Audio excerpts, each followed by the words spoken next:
Buenas! Bom, gente, nós vamos mudar a sequência do nosso estudo da estrutura da matéria. Agora nós vamos começar a estudar a nossa eletrosfera.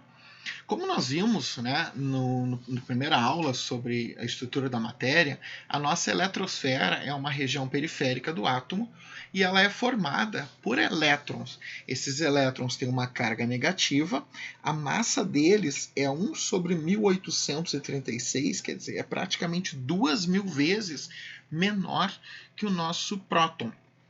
E a eletrosfera vai ser responsável pelo volume do nosso átomo e principalmente pelas ligações químicas com outros elementos.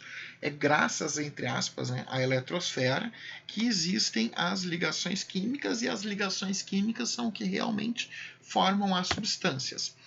A nossa eletrosfera ela é dividida em camadas. Essas camadas também são chamadas de níveis de energia. A quantidade de níveis de energia ao redor de um núcleo é praticamente infinita. Mas, nos átomos que nós conhecemos, tudo que a gente já desenvolveu de ciência até agora, né, nós conhecemos 7 níveis de energia. Então, nós vamos ter um núcleo, né, que é formado por prótons e nêutrons.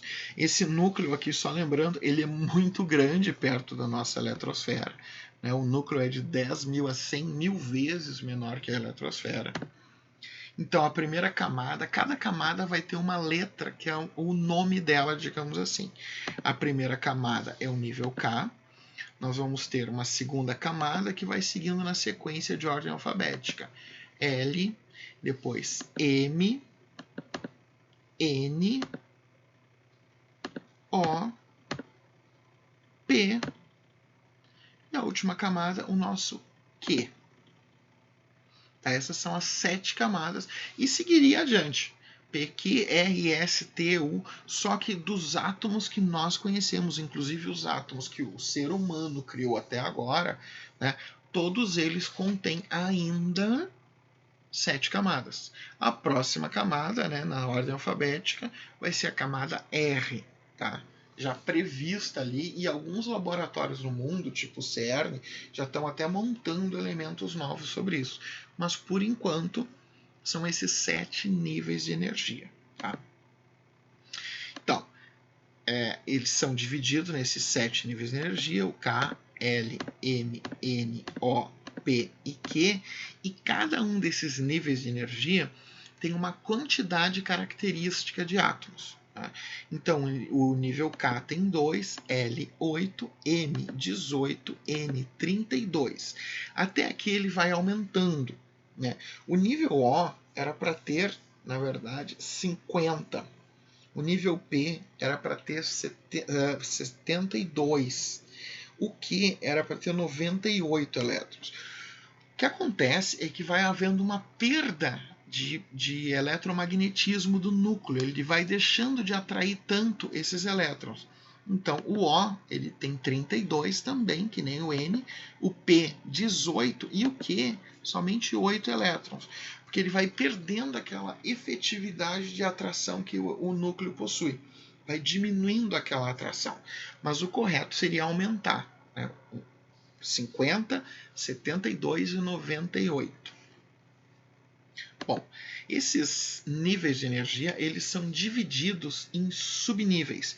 Então, mesmo dentro desses níveis de energia, existe uma reorganização de subníveis. Esses subníveis também são chamados de orbitais. O que vem a ser o orbital? Orbital, modernamente falando, orbital é uma região do espaço onde existe a maior possibilidade de encontrar um elétron. Como assim? Bom, vamos supor uma sala de aula, não na época agora da quarentena, uma sala de aula normal. Né? Os alunos da turma 101, onde é que existe a maior possibilidade de, no momento da aula, na hora da aula, sem coronavírus, de encontrar um aluno? É dentro da sala de aula. Ele pode estar em outro local? Pode. Pode estar na escola, indo tomar água, ir ao banheiro, pode ter ido na biblioteca, pode ter saído dali. Ele pode não ter ido na aula aquele dia, mas a maioria da turma vai estar ali. Então é mais ou menos isso que essa probabilidade do elétron fala. Esses subníveis de energia é onde existe a maior possibilidade, esses orbitais, onde existe a maior possibilidade de encontrar um elétron. São 4 subníveis, também que nem os níveis de energia eles são infinitos. Tá? Os nomes deles são S, P, D e F, e seguiria adiante, aí na ordem alfabética a partir do F, G, H, I e assim por diante. Esses nomes específicos vêm do S sharp, P principal, D diffuse e F fundamental. Né? Então nós temos o subnível S, que tem 2 elétrons, nós temos o subnível P, que tem 6 elétrons, vejam que aumenta 4, nós temos o subnível D, que tem 10 elétrons, aumenta 4 novamente, e o F vai aumentar 4 também, 14 elétrons. Né? Agora a gente vai dar uma olhadinha o que significa esse subnível, né? Como assim o local dele? Bom, eles têm um formato específico que é, digamos assim, a estrada, o caminho, a área onde o elétron fica, né? O volume que o elétron fica, melhor dizendo. Né? Então o S ele vai ter um formato esférico. Né? Aqui nós vamos ter 2 elétrons orbitando aqui, um num sentido, o outro no outro sentido. O orbital S não tem muito segredo, ele é esférico. O próximo nós temos o orbital P. O orbital P são 6 elétrons. 6 elétrons, então pode ver que existe o eixo X, Y e Z, que mostrando as 3 dimensões. Né? Esses 6 elétrons eles vão se preencher alternadamente. Então, vamos supor que vai preencher primeiro a área que está em amarelo escuro, ou laranja. Então, um elétron ficaria nessa área, no eixo X, outro elétron nesta área no eixo Z, outro elétron no eixo Y. Claro que ele está variando aqui, ele está preenchendo esse espaço. Claro que ele vai trocar com o outro também. Mas, matematicamente falando, ele vai ter aquele ponto ali. Né? Se a gente conseguisse observar os elétrons ao redor do núcleo, a gente veria como se fosse um enxame de abelha. Para pessoa, gente, eles chegam numa velocidade de até 20 mil quilômetros por segundo. Isso num espaço reduzidíssimo. Então, isso é o que faz, inclusive, com que o nosso átomo ele seja, entre aspas, sólido. É o girar, é o circular do elétron muito, muito rápido. Tá? E aí preenche 1, 2, 3, depois preenche 4, 5 e 6. Né? A questão é que ele vai ficar num dos eixos primeiro para depois preencher os demais. Aí os formatos deles vão ficando mais estranhos, digamos assim. Né? Aqui nós temos o subnível D. Vamos dizer também, vamos supor que ele vai preencher primeiro a área que está em azul escuro. Então preenche 1, 2, 3, 4, 5, e aí começa a preencher aqui novamente. 6, 7, 8, 9, 10. Mas não. Sim, a ideia de qual que ele vai preencher, tanto faz. A questão é que ele vai preencher primeiro um eixo, outra área, e depois ele vai começar a preencher o próximo. Né? Isso é um tratamento matemático para poder prever o que o elétron, como é que o elétron se comporta. Isso, gente, em termos de eletrônica, em termos de informática, e até às vezes em termos de ligações químicas, é muito importante essa previsão da ciência. A ciência prevê o que vai acontecer para poder imaginar e para poder realmente estipular qual é o próximo passo. Então a ciência não é de achismo, a ciência ela prevê o próximo passo, digamos, da natureza, né? Para poder organizar a natureza a seu critério. O F, então, né? Se a gente for observar aqui, o F é o mais complexo de todos. Vejam bem, S tem 2, o P tem 1, 2, 3, 4, 5, 6, D tem 1, 2, 3, 4, 5, 6, 7, 8, 9, 10, e o F é a mesma coisa. Vamos supor que ele vai preencher primeiro o escuro, então nós vamos ter 1 aqui nessa área, nesse volume, melhor dizendo, 2, 3, 4, 5, 6 e 7, e depois que preencher todos esses volumes que estão marcados em escuro, ele vai começar a preencher o claro.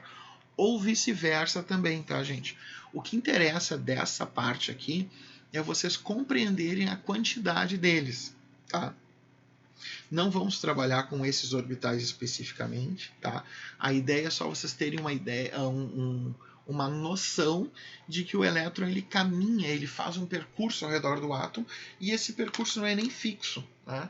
É uma função probabilística. Existe uma grande possibilidade de que o nosso átomo esteja, que o nosso elétron esteja naquele ponto ali ao redor do átomo.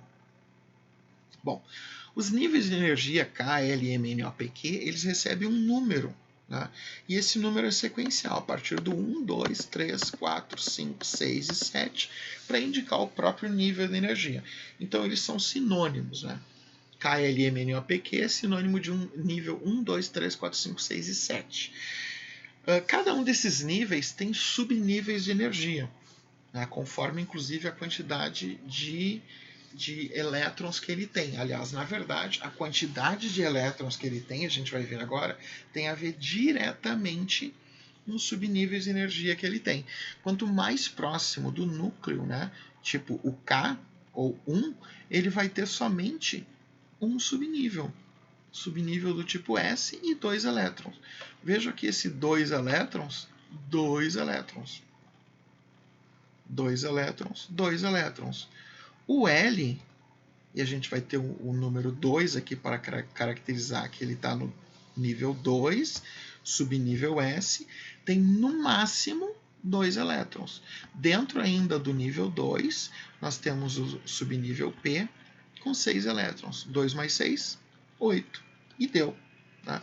Esse subnível deu. Vejam bem, 2 é o máximo, 6 é o máximo. Nunca vai existir um subnível P7. Nunca vai ter um D11, F15, mas pode ter um S1, S2, P1, P2, P3, P4, P5, P6, do D a mesma coisa, do 1 ao 10, do F a mesma coisa, do 1 ao 14. Nunca vai passar essa quantidade. Gente. O 3, então, como tem 18, 3S2, 3P6, 3D10, 10 mais 6 mais 2, 18. O 4 com 32, né? Podemos prever que 14, 24, 30, 32. O 5 vai praticamente repetir, 5S2, 5P6, 5D10 e o 5F14. O nível 4 e o nível 5 são os mais completos que tem. Vejam que o 6 ele já começa a perder efetividade.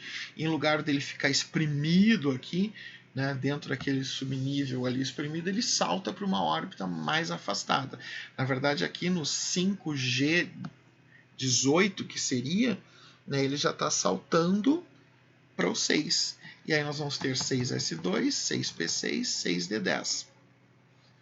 Esse número em vermelho aqui, ó, gente, é a quantidade de elétrons. Pode ver, ó, 2 e 6, 8, 18 elétrons. E o 7, visto aqui, né? 7P6. Bom, esse aqui é o famoso diagrama de energia. Aqui no Brasil, ele é chamado diagrama de energia de Linus Pauling. Há controvérsias ali, né? A gente tem umas coisas estranhas aqui no Brasil, tipo o diagrama de energia de Linus Pauling, ou a fórmula de Bhaskara, que só aqui no Brasil a gente conhece como fórmula de Bhaskara, mas é o nosso modo. Vamos seguir adiante, né? Para eu fazer a distribuição, como eu falei, algumas vezes ele salta para uma órbita mais afastada. Então, essa aqui é a distribuição de proximidade do núcleo. Mas o nível de energia, como eu falei, ele fica meio espremido, digamos assim, dentro daquele nível de energia. Então, ele acaba tendo uma quantidade de energia até maior. Por ele estar até uma das digamos, explicações, ele está espremido ali. E aí, como é que a gente faz essa distribuição? Nós colocamos, na verdade, setas em diagonal aqui em todo o diagrama. Né? Então, nós começamos pelo nível mais próximo do núcleo. Lembrando, gente, a natureza, de uma forma em geral, ela tende pelo mais simples. Como assim mais simples? Né? Se eu largar uma pedra no topo de um morro, ela vai rolar e chegar na parte de baixo do morro. Por quê? Porque ela tende pelo mais simples. Ela tende a rolar, descer e chegar no menor nível de energia. A mesma coisa, os elétrons eles vão tender a ficar mais próximo do núcleo possível. Tá? Então nós vamos ter a primeira distribuição. 1s2, e vamos seguindo sempre essa seta diagonal. 2s2, 2p6, 3s2, seguindo aqui. Agora, do 3p6, nós vamos seguir a seta. Ó. Em lugar de vir do 3p6 para o 3d10, nós vamos fazer a distribuição para o 4s2. O que é essa distribuição que eu estou falando? A gente vai verificar qual é a quantidade de elétrons que tem no nosso átomo e vamos distribuindo esses elétrons na configuração. Por que isso é importante, né, gente? Isso é importante, como eu falei, para prever o comportamento, para prever quantas camadas ele tem, para prever as ligações que ele vai fazer, se ele vai ser um bom condutor elétrico, se ele vai ser um mau condutor elétrico, se ele vai ser até transparente, se não vai ser, se ele vai ter propriedade de supercondutor. Então, tudo isso eu consigo prever ou tentar prever observando o diagrama de Linus Pauling. Então, seguindo na ordem aqui do 3p6, vem para o 4s2, 4s2, 3d10, 4p6, olha só, do 4p6 não vem para o 4d10, vem para o 5s2. Então, 3d10, 4p6, 5s2. Do 5s2 vem para cá, ó. Novamente, termina no 5s2, 4d10, 5p6, 6s2. E aí, novamente, né? E novamente. E aí encerramos. Essa aqui é a linha completa do diagrama de Linus Pauling. Tá, mas por que já não passa de uma vez essa linha? Porque, na verdade, a ideia é entender que ele existe em camadas. Tá? E aí a gente pode dizer que o átomo, né, os ogros e as cebolas têm algo em comum. Né? Eles têm camadas. Tá? Seguindo. Nós vamos ver agora exemplos, tá? Como é que eu faço essa distribuição? Nós temos o átomo do neônio, né? Aqui eu coloquei um diagrama resumidinho aqui, tá, gente? O neônio, ele tem 10 prótons, 10 nêutrons e 10 elétrons. Veja que ele não tem carga, então é 10 elétrons. 10 nêutrons, 10 prótons, 10 elétrons, e número de massa 20. Nós vamos distribuir os 10 elétrons dele. Então, 1s2, 1s2, né? 2s2,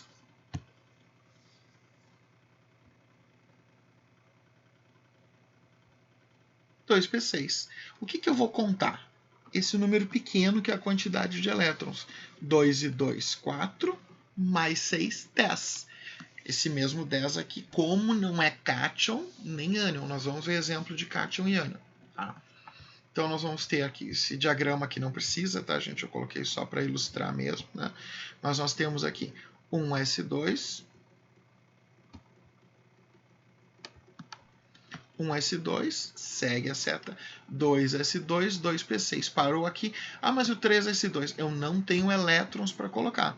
2 e 2, 4, mais 6, 10. Beleza? Neônio, fechado então. Vamos para mais um exemplo. Nitrogênio, 7 nêutrons, 7 prótons, 7 elétrons. Nossa, muito 7, mas é tudo 7 mesmo. Vamos lá. Novamente, 1s2, 2s2, 2p3. Tá, mas como assim 2p3?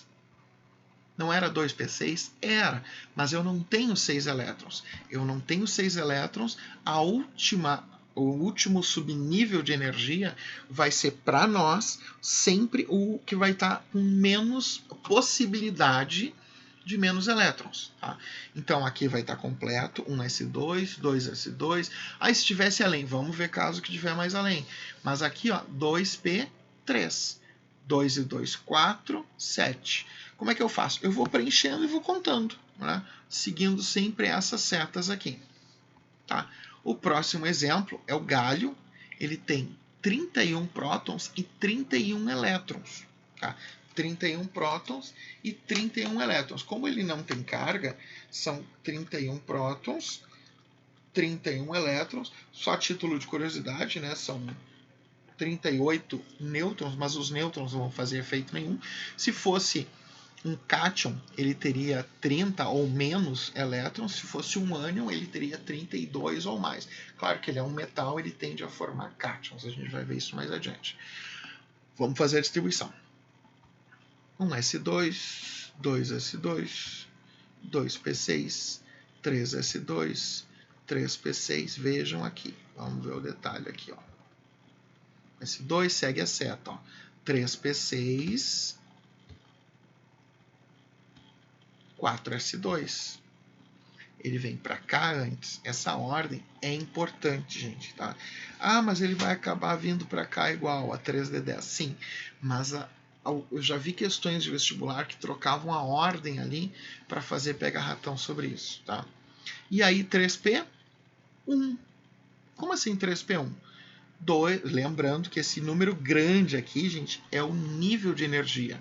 Aqui o subnível e aqui a quantidade de elétrons. Então eu só vou contar um númerozinho pequeno. 2 e 2, 4, 10, 12, 18, 20, 31. 31. Deu. Encerramos. A nossa configuração fica 1s2, 2s2, 2p6, 3s2, 3p6, 4s2, 3d10, 4p1. Tem forma de escrever mais simples? Tem. Usando gases nobres. Por enquanto, gente, nós vamos escrever a forma completa, tá? A forma cheia. Para se acostumar com isso, a gente vai escrever de cabo a rabo. Nós vamos observar o diagrama de Linus Pauling e fazer direitinho ali, tá? Não precisa, esse diagrama aqui não precisa aparecer. Qual é a resposta para isso? Isso aqui é a resposta, tá, gente? Então, a pergunta é: faça a distribuição eletrônica segundo o diagrama de energia do galho. E aí, essa aqui é a resposta. A parte que está branca aqui é a resposta. Tem mais dois exemplos, tá, gente? Aqui é o estrôncio, né? Ele tem 38 prótons. Vejam que não tem carga novamente. Então, esses 38 prótons eu vou distribuir normalmente, tá? 50 nêutrons não vai me interessar. Gente, realmente tá... desculpa que o vídeo ficou bem longo. Eu estava tentando não passar de 10 minutos. Mas foi muito necessário, tá, gente? Vejam aqui. 1s2, 2s2, 2p6, 3s2, 3p6, 4s2 e novamente aqui, ó, 4d10, 4p6, 5s2. E aí vamos completar aqui. Fechou. 2 e 2. Lembrando o número pequeno que eu vou somar. 2 e 2, 4, 10, 12, 18, 20, 30, 36, 38. E se fosse 37 aqui? 5s1. Se fosse menos, pararíamos aqui. Em qualquer um deles, tá? Lembrando, sempre o último é o que vai ter a possibilidade de não estar completo. Tem outras formas? Tem. Para nós, não, gente. Tá? Não vamos cair nessas exceções. Tá? A gente vai fazer a distribuição clássica e básica. E o último exemplo, nós pegamos aqui um cátion. Tem 19 prótons, tem 20 nêutrons e tem 18 elétrons. Então, 19 menos 1, 18 elétrons. Gente, isso aqui tem que estar afiado, tá? Essa parte de notação atômica, senão vai se perder. E aí a gente vai fazer a nossa distribuição novamente aqui. 1s2, 2s2, 2p6, 3s2.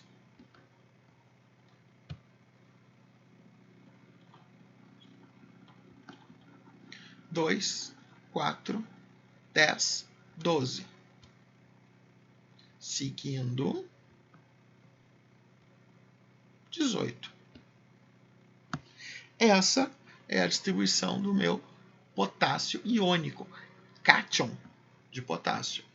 1s2, 2s2, 2p6, 3s2, 3p6. Tá? Galera, sobre, né, a estrutura da matéria, essa parte da eletrosfera era isso, tá? Então, eu vou deixar uma lista de exercícios para vocês, tá? Trabalhem nessa lista, por favor. Né? Mandem a lista tão logo ela esteja pronta. Havendo dúvidas, assistam novamente o vídeo, mandem e-mails com questões. Nós vamos ter, a partir dessa semana, praticamente, plantão tira dúvidas. A gente vai eventualmente até conseguir fazer alguma aula ali online, tá, gente? Então, estudem, por favor, o conteúdo, façam os exercícios e